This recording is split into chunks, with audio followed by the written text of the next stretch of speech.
नमस्कार प्रिय महोदय। बुधबारका दिन कसैलाई नभनिकन यो एक चिज घर ल्याउनुहोस्, तपाईँलाई ठुलो लाभ प्राप्त हुन्छ। बुधबारको दिन भन्ने बित्तिकै भगवान श्री गणेशको प्रियता रहेको दिन मानिन्छ।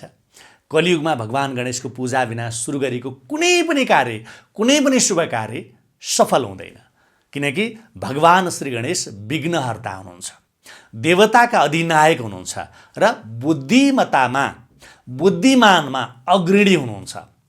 त्यसै भनेको होइन नि ओम गं गणपतये नमः भनेर विघ्न बाधाहरूको निवारण गर्नुहुन्छ उहाँले। र यदि तपाईँको जीवनमा प्रगति मिलिरहेको छैन, तपाईँको जीवनमा उन्नति भइरहेको छैन, तपाईँ आफ्नो जीवनलाई लिएर सन्तुष्ट हुनुहुन्न वा घरमा बार बार आफूसँगै काम गर्नेसँग वाद विवाद झमेला परिराख्छ भने सुन्नुहोस्, तपाईँको लागि बहुतै महत्त्वपूर्ण कुरा सेयर गर्दैछु मैले, हैन। अथवा नयाँ काम गर्ने योजनाहरू छन् तर एकदमै धेरै डर छ, शङ्का छ, हैन, दुविधा छ, अथवा गरिएको काम कारोबारमा पनि मुनाफाको सट्टा घाटा नोक्सान मात्र भइरहेको छ। काम गर्यो, काम फेरि राख्न मन लाग्छ, बदलिराख्न मन लाग्छ, जुन काम कारोबारले पनि घाटा मात्रै दिइरहेको छ, लगानी गर्यो लगानी डुब्छ, हैन। यस्तो परिस्थिति तपाईँले बार बार भोगिरहनु भएको छ भने तपाईँले एउटा काम के गर्नुहोस् आजै भने चाँदीको गणेशको प्रतिमा बनाउन लाउनुहोस्। चाँदीको भाउ पनि अहिले त कस्तो आकाशिएको है। अब के गर्ने, सुन चाँदी यस्ता अमूल्य रत्नहरूको महत्त्वको दिन पनि आउँछ, झन् अहिले त धेरै नै बढेर गएको छ। चाँदीको गणेशको प्रतिमा बनाउन लाउनुहोस् सुन चाँदी पसलमा गएर, हैन। नभए चाँदीको गणेश तयारी अवस्थामा पनि किन्न पाइन्छ, किनेर ल्याउनुहोस् र बुधबारको दिन पारेर रातो वस्त्रमा बेरेर गणेश भगवानलाई, चाँदीको गणेशलाई स्थापित गर्नुहोस् आफ्नो पूजा स्थानमा है। पहेँलो कपडामा लपेट्न पनि सक्नुहुनेछ, थालीमा पात्रमा राख्नु होला, भुइँमा डाइरेक्ट चाहिँ राख्नु हुँदैन, यो कुरा तपाईँलाई थाहा होला। कुनै पनि त्यस्तो पात्र ल्याउनुहोस्, त्यो सफा पात्रमा राख्नु राम्रो मानिन्छ है। तामाको थालीमा चाँदीको गणेश रातो वा पहेँलो वस्त्रले लपेटेर स्थापित गर्नु सर्वोत्तम मानिन्छ। अब थालीमा बेसार, मह, शुद्ध मह, फुल, केरा, दुबो आदि राखेर भगवान श्री गणेशलाई शुद्ध मनले अर्पण गरेर पूजा गर्नुहोस्, धुमधामले पूजा गर्नुहोस्। पूजा कसरी गर्ने? सबैभन्दा पहिले आँखा चिम्लेर गणेश भगवानको ध्यान गर्नुहोस् कि तपाईँलाई लागोस् कि तपाईँको सामुन्ने प्रसन्न मुद्रामा स्वयं भगवान श्री गणेश बसिरहनु भएको छ। यसरी तपाईँले गर्नुहोस्, ध्यान गर्नुपर्छ अनि आह्वान गर्नु। ध्यानपछि आह्वान गर्नु भनिन्छ, हे देव हजुर आएर मेरो पूजा स्थानमा विराजमान भइदिनुहोस् भनेर आह्वान गर्नु पर्यो है। यसरी आह्वान गर्नुहोस्। जुन चाँदीको गणेशको मूर्ति हो त्यसलाई भनिरहेको छु मैले, तपाईँले यसरी अनुरोध गर्नुहोस्। अब थोरै जल विष्णु भगवानको चरण धुनका लागि, थोरै जल हात धुनका लागि तपाईँले युज गर्नुहोस्। त्यसपछि तपाईँले अभिषेक गर्ने हो, दुधले, उखुले, हैन, उखुको रसले के, हैन, महले, बेसारले, घिउले, पञ्चामृतले हर प्रकारले अभिषेक गर्नुहोस्। त्यसपछि शुद्ध जलले स्नान गराइदिनुहोस् भगवान गणेशलाई। त्यसपछि तपाईँले त्यो चाँदीको गणेशलाई वस्त्र पहिराइदिनुहोस् र धूप, दीप भयो, फुलमाला, हैन, भोग, प्रसाद, पान यस्ता चिजहरू चढाउनुहोस्। कपुर बालेर आरती गर्नुहोस् र जति सक्नुहुन्छ धेरै पटक ओम गं गणपतये नमः, ओम गं गणपतये नमः, ओम गं गणपतये नमः यो बीज मन्त्रको जप तपाईँले कम्तीमा पनि 108 पटक सक्नुहुन्छ त्योभन्दा धेरै पटक जप गर्नुहोस्।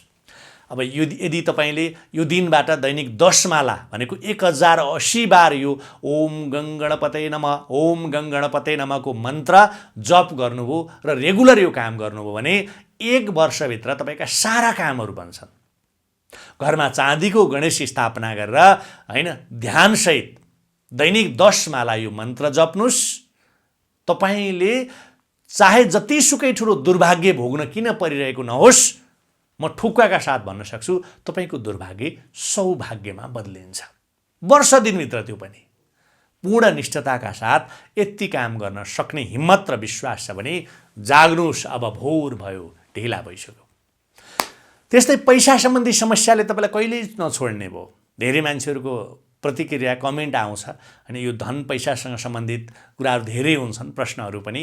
यो जसको धन पैसासँग सम्बन्धित समस्याले छोडिरहेको छैन, पैसा सापट्टि लगेकाले पनि पैसा फिर्ता गर्दैनन्, कर्जाको बोझ दिनदिनै बढेको बढी छ, हैन, यस्तो समस्याका दिनहरू मात्रै बढिरहेको छ, समाधानतिर जाँदै जाँदैन जीवन भने चाँदीको गणेशको मूर्ति किनेर ल्याउनुहोस्, हैन। अफिसमा राख्ने हो भने पनि उभिएको गणेशको मूर्ति प्रतिमा ल्याउनु होला। घरमा राख्ने हो भने, हैन, बसेका भगवान श्री गणेशको 8 अङ्गुल बराबरको गणेश गणेशको प्रतिमा ल्याउनुहोला र तामाको थालीमा राखेर आफ्नो पूजा स्थानमा मैले अघि जसरी भने त्यसरी स्थापित गर्नुहोला। थालीमा रातो चन्दन, रातो फूल, गुड आदिको सिक र तपाईँले चाँदीको सिक्कासहित गणेशको पूजा गर्ने हो। पूर्ण निष्ठताका साथ तपाईँले पूजा गर्नुहोला। स्वयं भगवान गणेश त्यहाँ आएर बसेको आभास गर्नु पर्यो। तपाईँले पहिला त त्यो फिल गर्नु पर्यो।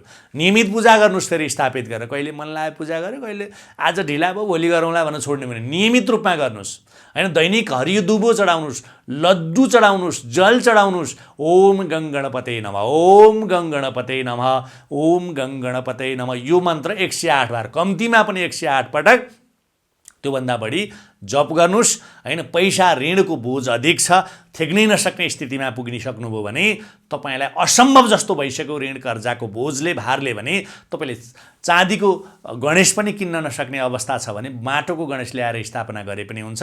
पहेँलो रङको माटोको गणेश ल्याएर भए पनि पूजा चाहिँ गर्नुहोस्, घरमा स्थापित चाहिँ गर्नुहोस्, जसरी पनि गर्नुहोस्। सुन्दर आसनमा बसाएर, राम्रो आसन बनाउने, चिटिक्कको सजाएर आसन बनाउने, त्यहाँ राखेर विधिवत रूपमा पूजा गर्नुहोस्। दैनिक रूपमा पूजा गर्नुहोस्। दुबो लड्डु आदि नियमित रूपमा चढाउनुहोस्। भगवान गणेशलाई दुबो र लड्डु समर्पित गर्नुहोस् र प्रसाद स्वरूप बाँडिदिनुहोस् होइन। लड्डु दीन दुखीलाई र आफूले पनि प्रसाद स्वरूप ग्रहण गर्नुहोस्। दीन दुखीलाई पनि बाँड्ने, आफूले पनि प्रसाद स्वरूप ग्रहण गर्ने, तपाईँको दुर्भाग्यको रेखा छ नि जुन बिस्तारै मेटिएर जान्छ।